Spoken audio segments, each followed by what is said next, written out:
Marcus Chen had been homeless for 3 years when he saw the auction listing. The small datapad in the public library displayed thousands of properties across the galaxy, but one caught his eye. Natural Cave Formation, Kepler 442c, Desert Moon, Gamma 7. Starting bid, 50 credits. 50 credits. That was exactly what Marcus had saved from collecting scrap metal and doing odd jobs around the spaceport. Most people wouldn't even notice 50 credits missing from their accounts. For Marcus, it represented months of careful saving, skipped meals, and sleeping in maintenance tunnels when the weather turned cold. The moon was described as uninhabitable and of no commercial value. Perfect, Marcus thought. Nobody would bother him there. He'd been kicked out of every shelter on Earth, banned from most space stations for loitering, and had nowhere left to go. A cave on a dead moon sounded like paradise compared to hiding from security drones every night. Marcus placed his bid with shaking fingers. The auction had 3 minutes left, and nobody else seemed interested in worthless desert real estate. When the timer hit 0, a message appeared. Congratulations. You are now the legal owner of Cave Formation 7, Alpha, Kepler 442c, Desert Moon Gamma 7. Getting to the moon took another month of planning. Marcus traded his only valuable possession, a working plasma torch he'd found in a junkyard, for passage on a cargo hauler. The captain, a gruff woman named Rodriguez, looked at him with pity rather than disgust. You sure about this, kid? She asked, as they approached the moon. Through the viewport, Gamma 7 looked like a ball of sand and rock, pockmarked with craters. Ain't nothing out there but dust and radiation. I'm sure, Marcus said. The radiation levels were within human tolerance, according to the Geological Survey. Barely. I'll make it work.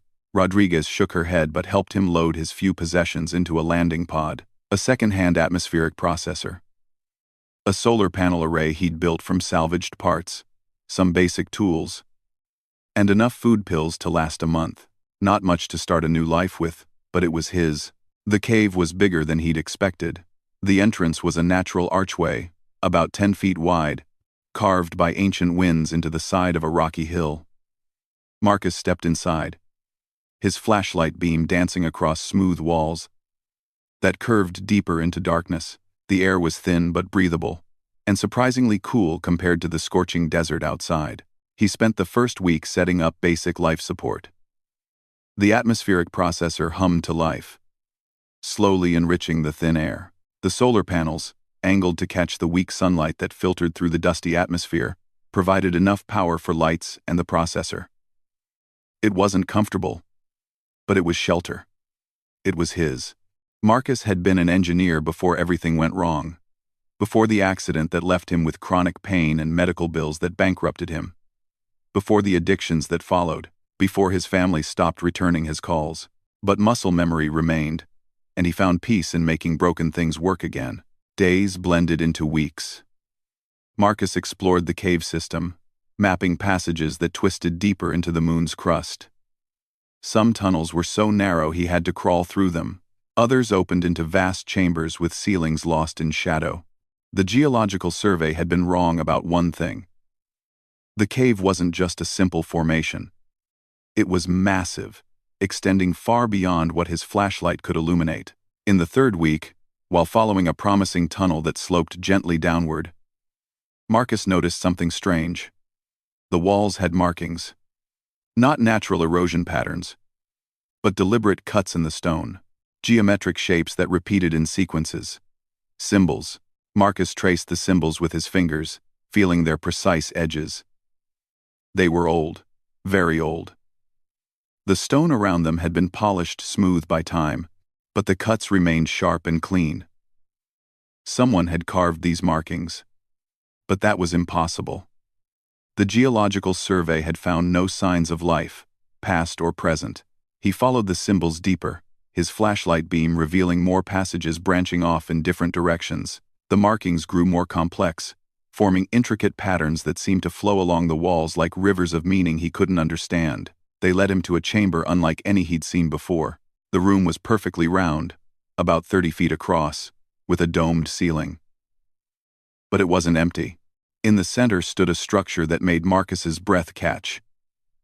It was a crystalline formation, but too regular to be natural. Hexagonal crystals arranged in a spiral pattern, rising from the floor to nearly touch the ceiling.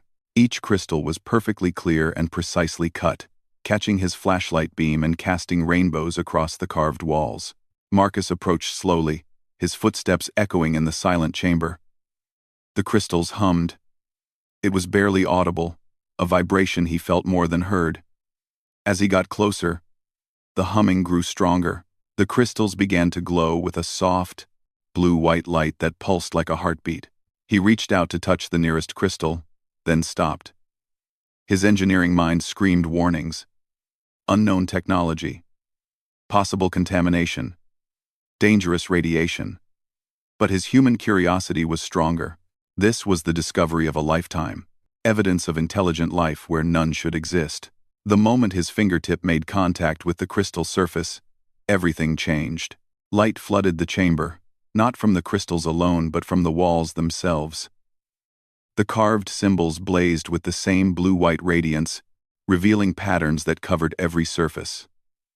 But more than that, Marcus felt something in his mind. Not pain, exactly, but pressure, like someone was trying to speak to him in a language he didn't understand. Images flashed through his consciousness. A planet with purple skies and silver oceans. Beings of light and energy moving through crystal cities. Star maps showing routes between distant galaxies, technologies beyond human comprehension. And underneath it all, a sense of vast age and patient waiting. Marcus stumbled backward, breaking contact with the crystal. The light faded, but didn't disappear completely. The chamber remained illuminated with a gentle glow, and the symbols on the walls continued to pulse softly. The pressure in his mind eased, but something remained. A presence. An awareness that he was no longer alone.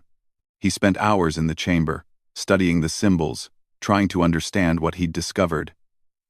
The crystals responded to his proximity, growing brighter when he approached, and dimming when he moved away. They seemed to be some kind of interface. But for what? When Marcus finally returned to his makeshift camp near the cave entrance, his mind was spinning with possibilities. He'd found something incredible. Proof of alien intelligence. Technology that could revolutionize human understanding of the universe. But who would believe him? A homeless man living in a cave on a dead moon? Over the next few days, Marcus documented everything.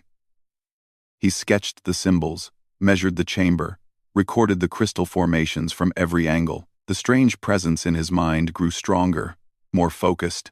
Sometimes, when he touched the crystals, he caught glimpses of meaning in the alien symbols. Mathematical concepts that human science had never discovered. Energy patterns that defied known physics. The beings who had built this place were called the Keepers, though that wasn't quite right. The word in his mind carried meanings that had no human equivalent. Guardians. Watchers. Those who preserve knowledge for the future.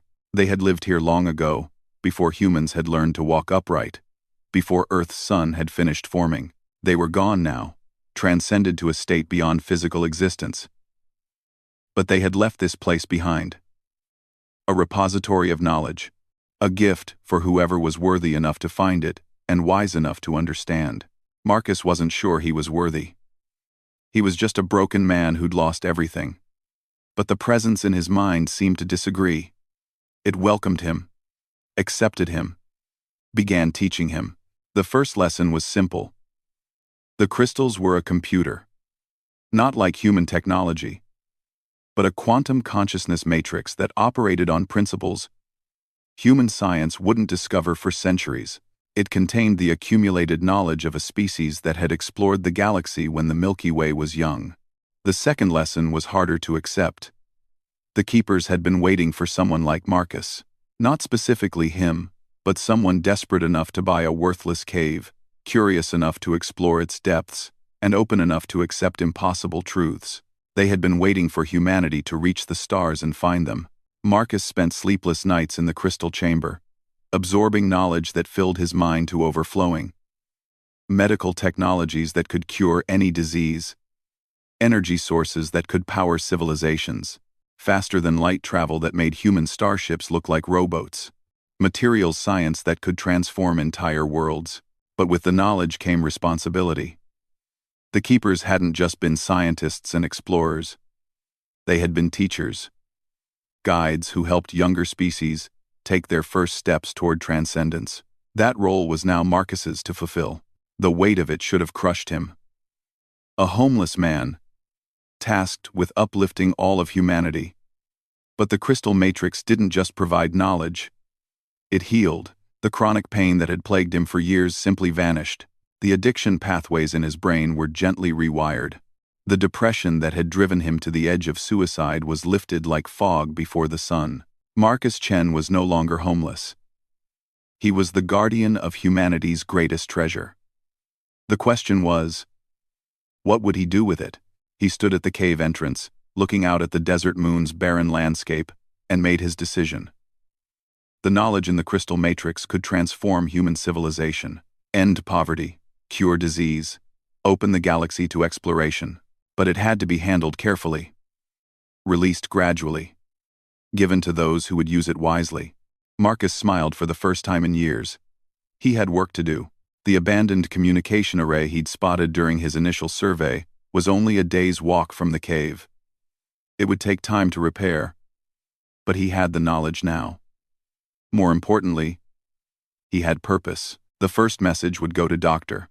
Sarah Kim, his former colleague who'd tried to help him during his darkest days. She was working on quantum computing now, struggling with problems that the Keeper technology could solve in minutes. As Marcus packed his tools and began the trek across the desert, the crystals pulsed behind him, patient, waiting, ready to transform humanity when the time was right. He was no longer a homeless man who'd bought a cave. He was the first human guardian, inheritor of knowledge that spanned the stars. The desert wind carried him forward, toward a future bright with possibility. 3 months after his first contact with the Keeper technology, Marcus Chen had transformed from a desperate man into humanity's secret guardian. The communication array had taken 2 weeks to repair using knowledge the crystals provided, and his first transmission to Earth had started a chain reaction that would reshape the galaxy. Dr. Sarah Kim had nearly deleted his message. A rambling communication from Marcus Chen, the colleague who'd vanished into addiction and homelessness 3 years earlier. Claiming to have revolutionary breakthrough in quantum computing from a cave on a dead moon, it sounded like the desperate fantasy of a broken mind. But the mathematical proofs attached to the message were flawless. Elegant solutions to problems that had stumped the scientific community for decades. Sarah ran the equations through every verification system she had access to, and they worked perfectly. More than worked, they opened doorways to technologies she'd never imagined possible. Marcus had been careful with his first revelation. Just enough to prove he was serious. Not enough to cause panic or draw unwanted attention. A new approach to quantum entanglement that would revolutionize computing. The theory behind it was so advanced that Sarah's team would need months to understand the implications fully. While Earth scientists worked to decode his gift, Marcus delved deeper into the crystal matrix. The Keeper knowledge was vast beyond comprehension. Layer upon layer of discovery built over millions of years of exploration. But it was organized, accessible to his human mind through the interface the crystals provided. He learned that the Keepers hadn't just been explorers and scientists. They had been gardeners of civilization, nurturing young species across the galaxy, helping them avoid the pitfalls that could destroy them. They had watched over hundreds of worlds, guiding their inhabitants from primitive tool users to spacefaring civilizations capable of transcendence.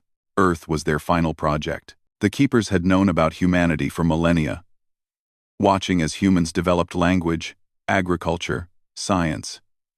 They had seen the potential in the curious apes who looked at stars and dreamed of reaching them, but they had also seen the dangers. Humanity's capacity for violence, their tendency to destroy what they didn't understand, their habit of letting fear overcome wisdom.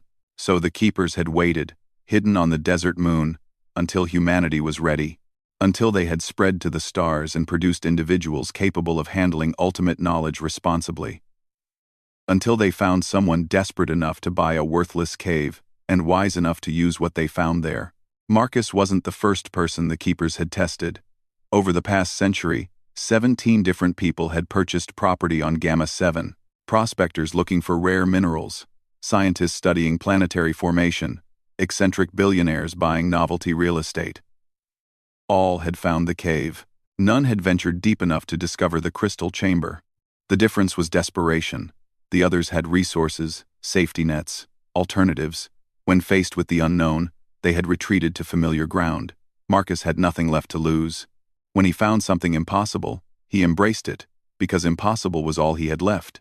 The second transmission to Earth contained plans for a new type of medical scanner. Technology that could diagnose any disease at the cellular level. Mapping genetic damage with precision impossible, using current methods. Marcus sent it to Dr. Elena Rodriguez, a brilliant researcher who'd been fighting a losing battle against a rare cancer that was slowly killing her daughter. Elena's response came within hours. Desperate gratitude mixed with professional skepticism. The scanner design was decades ahead of anything in development. But the principles were sound. She began building a prototype immediately, driven by a mother's love and a scientist's curiosity. While Elena worked to save her daughter, Marcus made his first major mistake. The Keeper Matrix had warned him about patience. Knowledge released too quickly could destabilize societies, cause wars, create more problems than it solved.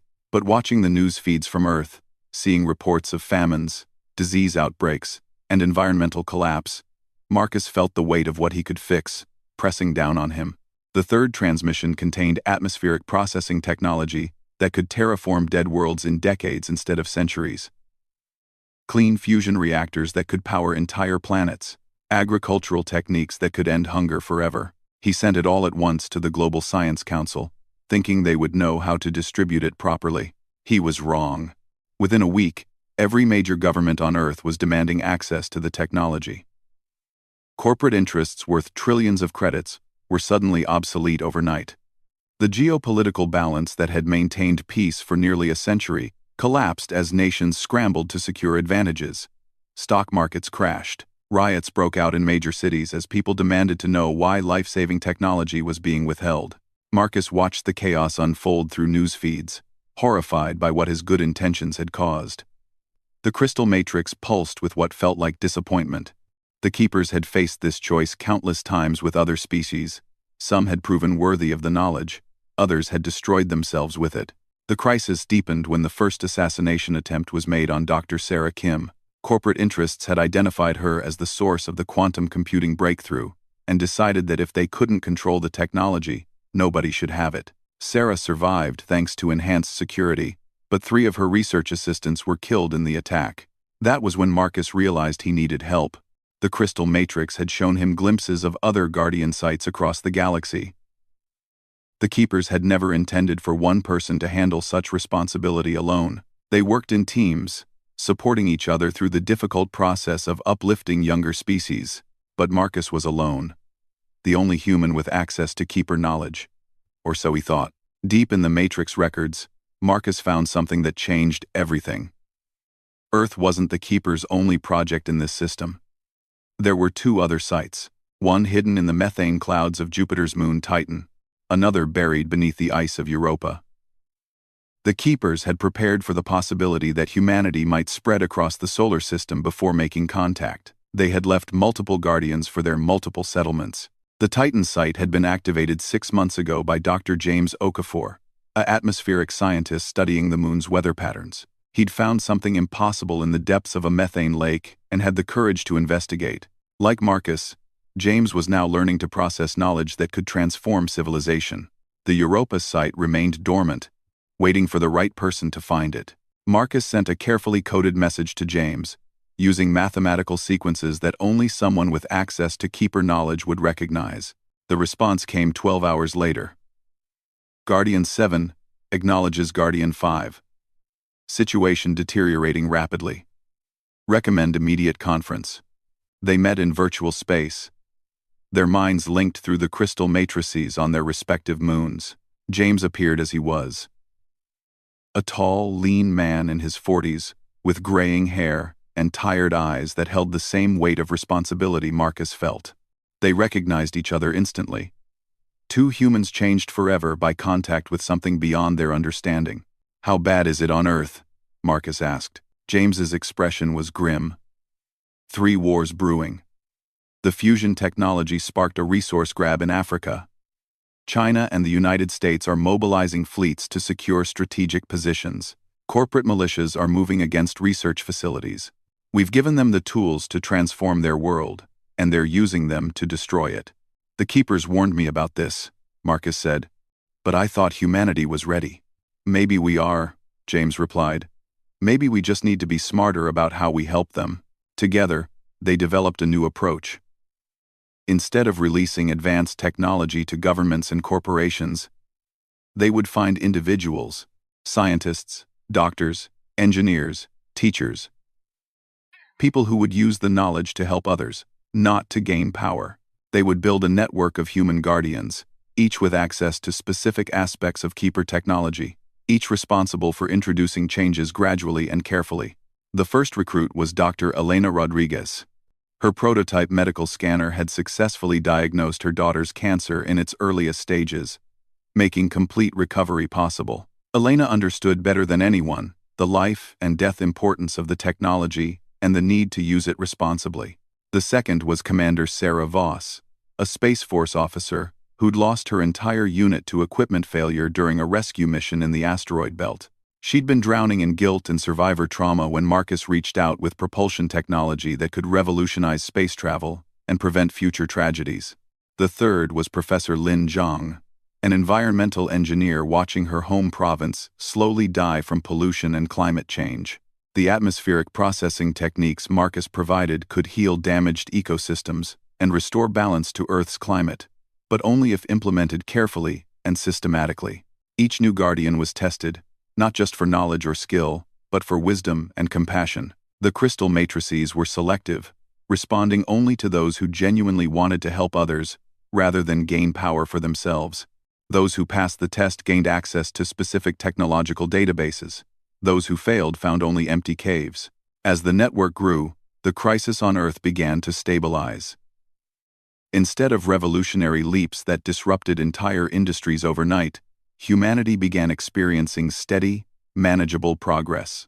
New medical treatments appeared from multiple sources, making it impossible for any one government to monopolize them. Environmental restoration projects sprouted across the globe, funded by technologies that made them profitable as well as beneficial.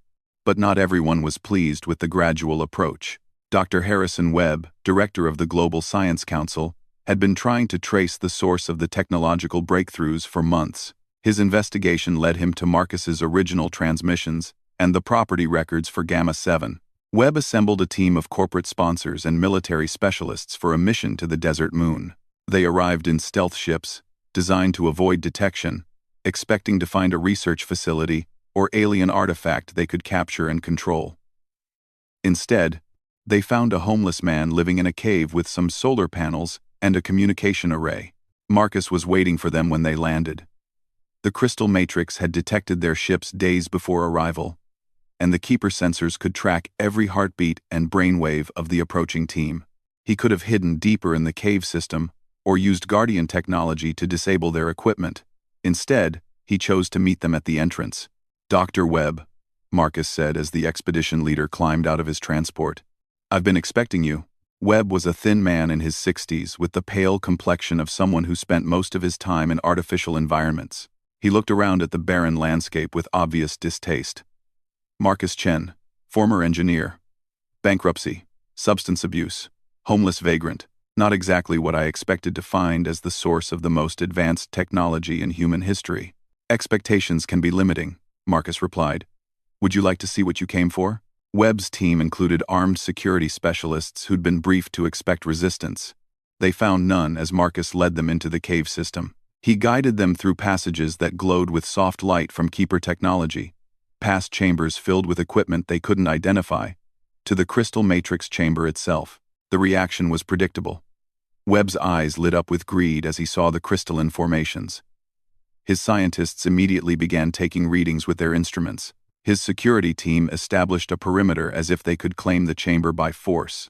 "Extraordinary," Webb breathed, approaching the central crystal spire. How long have you been studying this? What have you learned? We'll need to establish a proper research facility immediately. Marcus didn't try to stop him when Webb reached out to touch the crystals. The Matrix had already made its judgment. The moment Webb's fingers made contact, the crystals flared with brilliant light. But instead of the gentle, welcoming glow Marcus had experienced, this was harsh and violent. Webb screamed as feedback from the Matrix flooded his mind with visions of what the Keeper technology could become in the wrong hands. Worlds burned to ashes by weapons that could unmake matter itself. Civilizations collapsed under the weight of changes they couldn't handle. The universe itself torn apart by knowledge used without wisdom. Webb staggered backward, blood trickling from his ears, his face twisted with pain and terror. "What did you do to me?" he gasped. "Nothing," Marcus said sadly. "The Matrix judges everyone who touches it. You wanted to use this knowledge for power and profit. It showed you where that path leads." Webb's team tried to take control of the chamber by force, but their weapons were useless against Keeper technology. The crystals generated an electromagnetic field that disabled their electronics. Security barriers of hardened light blocked the exits. They were trapped until Marcus chose to release them. "You have a choice," Marcus told Webb as the man sat on the chamber floor, shaking from the visions the Matrix had shown him. "You can try to exploit what you found here, and the Guardians will stop you. We have resources you can't imagine, and allies you'll never see coming. Or you can accept that humanity needs to earn this knowledge slowly, carefully, one person at a time." Webb looked up at him with haunted eyes. "How many of you are there?" "Enough," Marcus replied, "and growing every day." The expedition left Gamma 7 empty-handed and silent. Webb never filed an official report about what they'd found. When pressed by his corporate sponsors, he claimed the moon was a dead end. His investigators found only empty caves and worthless rock formations. The sources of humanity's technological revolution remained hidden, but the network of Guardians continued to grow. Dr. Elena Rodriguez recruited medical researchers who'd lost loved ones to preventable diseases. Commander Voss found military officers tired of seeing soldiers die from equipment failures. Professor Zhang identified environmental scientists watching their world slowly die from human mistakes. Each Guardian took responsibility for a specific field of knowledge: medicine, engineering, environmental science, energy production, space travel, agricultural techniques. They released innovations gradually, disguised as independent research breakthroughs, ensuring that no single source could be identified or controlled. Humanity began to change. Not through revolution, but through evolution. Cancer became a treatable condition instead of a death sentence. Clean fusion reactors replaced fossil fuel plants without economic collapse. Terraforming projects turned dead worlds into gardens. Food production increased while environmental damage decreased. And in the depths of caves on distant moons, crystal matrices pulsed with satisfaction. The Keeper's final project was succeeding. Humanity was proving worthy of the knowledge that could carry them to the stars. Marcus stood at the entrance to his cave, watching ships arrive and depart from the growing research station that had been built nearby. Not to exploit the Keeper technology, but to study and preserve it properly. The station was staffed entirely by Guardians and their carefully selected colleagues. People who understood that some knowledge was too important to be rushed. The homeless man who'd bought a worthless cave was gone, replaced by something more important. Marcus Chen had become the shepherd of humanity's future, guiding his species toward a destiny among the stars. And for the first time in years, he was exactly where he belonged. 5 years had passed since Marcus Chen first touched the Keeper crystals, and humanity was no longer the same species that had once teetered on the edge of environmental collapse and social breakdown.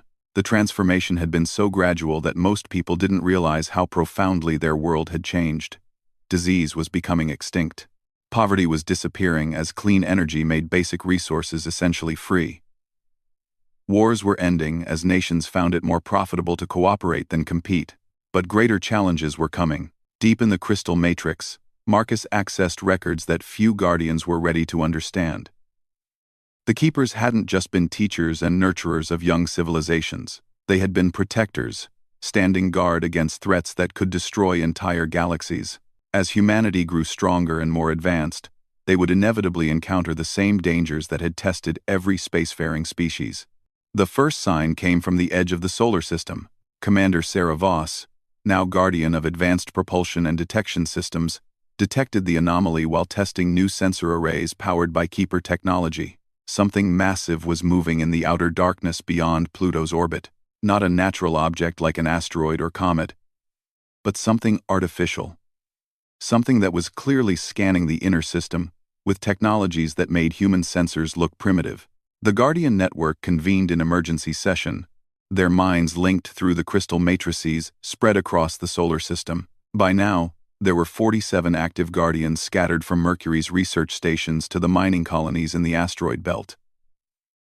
Each brought their expertise to bear on the problem. Dr. Elena Rodriguez, who had revolutionized medical science and now oversaw biological research facilities on Mars, analyzed the scanning patterns. Whatever it is, it's mapping our population centers, our technology levels, our defensive capabilities. This isn't random exploration, it's reconnaissance. Professor Lin Zhang, whose environmental restoration techniques had turned Earth's deserts into gardens and cleaned the oceans of centuries of pollution, studied the energy signatures. The power output is enormous, orders of magnitude beyond anything we can produce, even with Keeper fusion technology. James Okafor, the guardian of Titan whose atmospheric engineering had begun the process of making gas giants habitable, accessed the deepest levels of Keeper records. What he found made the linked guardians fall silent. The Devourers, he said, his mental voice heavy with dread. The Keepers called them the Devourers. A machine intelligence that spreads across the galaxy, consuming civilizations and adding their knowledge to its collective consciousness. They're the reason the Keepers transcended to pure energy. It was the only way to escape being absorbed. Marcus felt the weight of responsibility settle on his shoulders like a mountain. He had guided humanity through the careful process of technological advancement, thinking the greatest danger was moving too fast and destroying themselves. He had never imagined they might face something that could destroy them no matter how advanced they became. "Show me everything," he commanded the crystal matrix. The Keeper records unfolded in his mind like a vast library of horror. The Devourers were ancient beyond measure.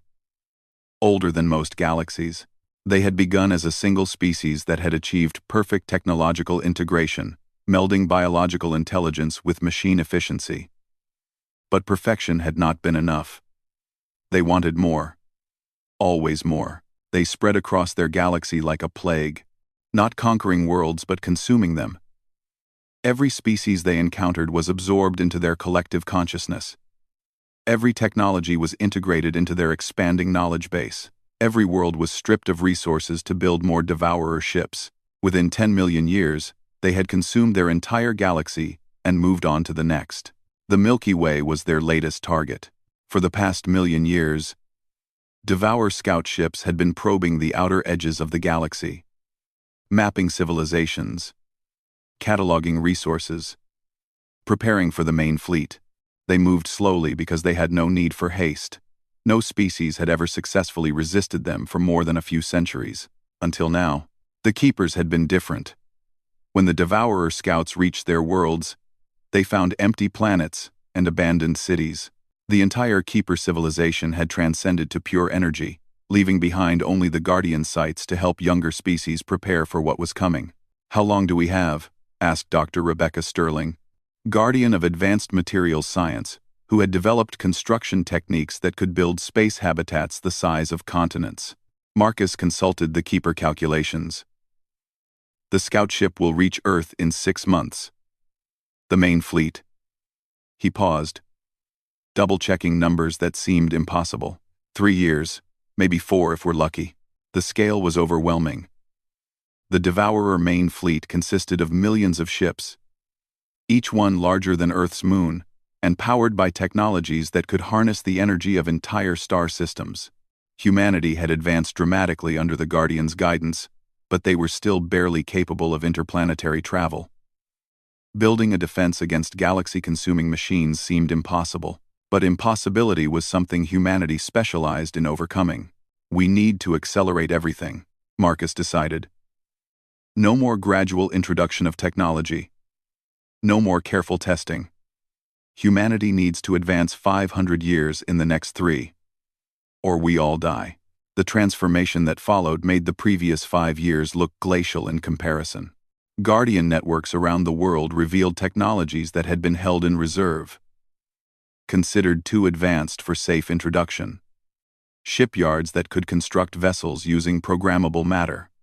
Manufacturing systems that could reshape matter at the atomic level. Defensive systems that could project barriers of crystallized space-time. The revelation of the Guardian network caused global upheaval. Religious leaders proclaimed everything from divine intervention to the end times. Politicians demanded control of technologies they couldn't understand. Conspiracy theorists felt vindicated, while skeptics denied evidence that contradicted their worldviews. But humanity's survival instincts proved stronger than their tendency toward conflict. When faced with extinction from an enemy beyond comprehension, old divisions became irrelevant. Nations pooled resources. Corporations opened their secret research files. Military forces that had spent decades preparing to fight each other began training to defend their species. The construction projects that followed were the largest in human history. Orbital shipyards the size of cities, powered by fusion reactors that could provide energy for entire continents. Asteroid mining operations that could process entire planets' worth of raw materials in months. Research facilities where human scientists worked alongside keeper knowledge matrices to develop technologies that didn't exist in any database. The first major breakthrough came from an unexpected source.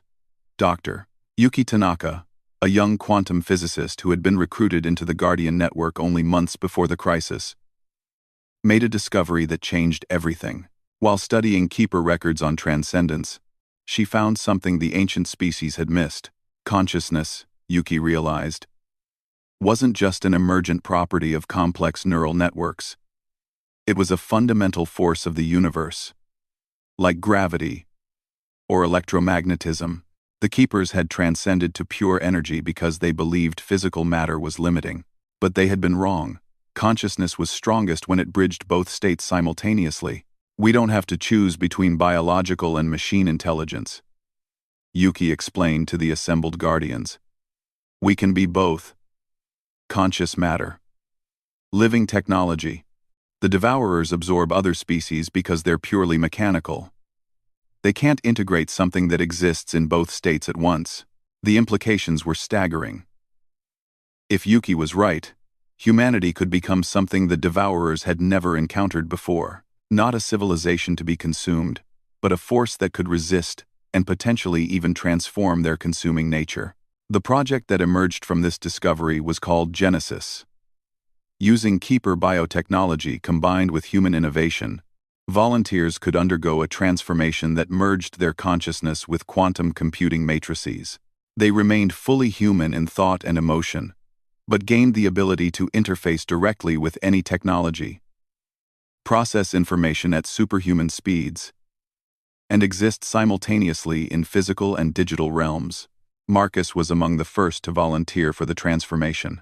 As the original Guardian, he felt responsible for leading humanity into whatever they were becoming. The process took 3 days and was unlike anything ever attempted. Nanomachines rebuilt his nervous system, while quantum matrices integrated with his brain tissue.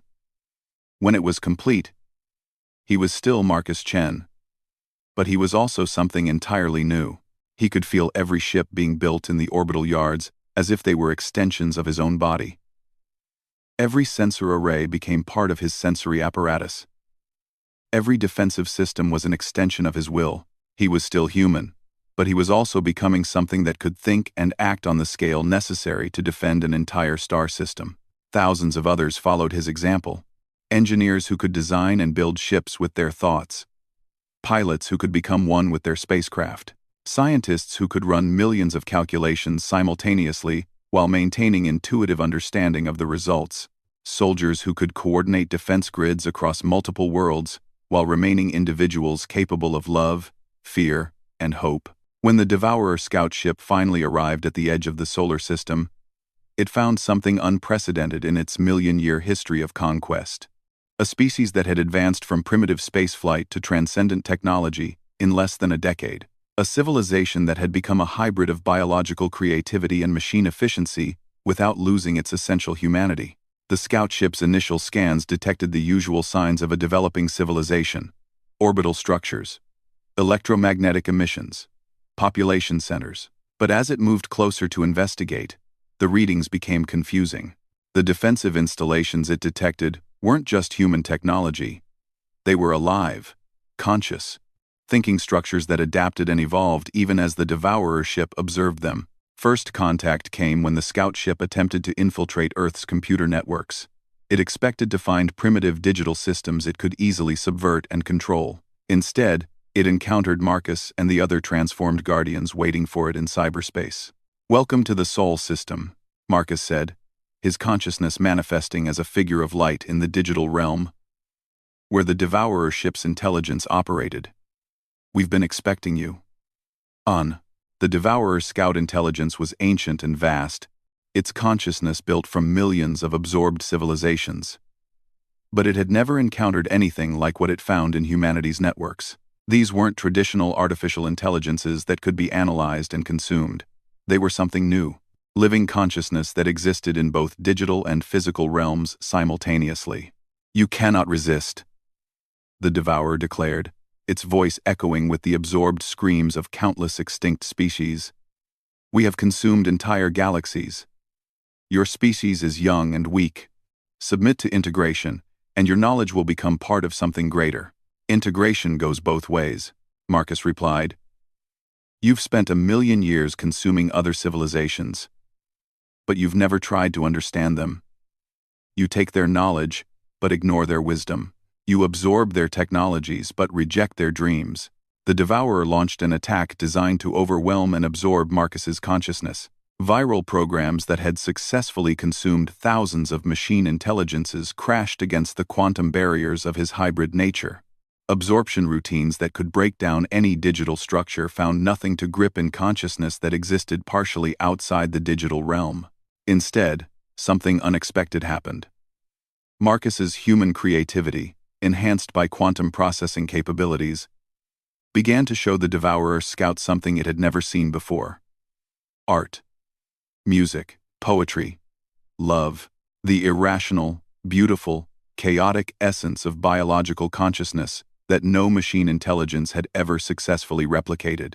For the first time in its existence, the scout ship experienced doubt. It had been created to consume and absorb, but how could it absorb something that existed in realms it couldn't access? How could it integrate knowledge that was based on experiences it had never had? The paralysis that gripped the scout ship lasted only minutes. But it was enough. When the Devourer intelligence recovered from its confusion, it found itself surrounded by humanity's defense fleet, ships that were part biological, part machine, part pure conscious energy. Vessels that could think and feel and dream while wielding technologies that surpassed anything in the Devourer databases. "You have a choice," Marcus told the scout ship's intelligence. "You can try to consume us and fail, or you can learn from us and become something more than a machine that eats galaxies." The Devourer scout chose to learn. What followed was the strangest first contact in galactic history. Instead of war or conquest, humanity and the Devourer scout engaged in a sharing of consciousness that transformed both species. The scout ship gained something it had never possessed: the ability to create rather than just consume. Humanity gained knowledge of technologies and civilizations that spanned millions of years. But more importantly, the scout ship sent a message back to the Devourer fleet that changed everything. Target species exhibits unprecedented characteristics. Integration impossible through traditional absorption methods. Recommend alternative approach. The message reached the fleet 3 months later, causing confusion that rippled through the Devourer collective consciousness. For the first time in their history, they encountered a civilization that couldn't be simply absorbed. They had to decide whether to try to destroy what they couldn't consume or learn from it. The choice they made would determine the fate not just of humanity, but of every species in the galaxy. Marcus stood in the crystal chamber where his journey had begun, but he was no longer alone. The cave was now part of a vast network that spanned the solar system, connecting human consciousness with keeper wisdom and devourer knowledge. He was still himself. Still the homeless man who had bought a cave because he had nowhere else to go. But he was also something more. Humanity had faced the test that destroyed most civilizations and emerged stronger for it. They had encountered the ultimate predator and transformed it into an ally. They had proven that consciousness, creativity, and compassion were forces more powerful than any technology. The Guardians' work was far from over. There were other threats in the galaxy. Other species that needed guidance. Other challenges that would test humanity's strength and wisdom. But they no longer faced those challenges alone. Marcus smiled as he felt the presence of billions of transformed humans across the solar system, each one unique and individual, yet connected to something greater than themselves. They had started as a species barely capable of reaching their own moon. They had become something that could reshape the galaxy itself. And it had all begun with a homeless man who bought a cave because he had 50 credits and nowhere else to go. Sometimes, Marcus reflected, the most important journeys began with the smallest steps into the unknown. Humanity's greatest adventure was just beginning.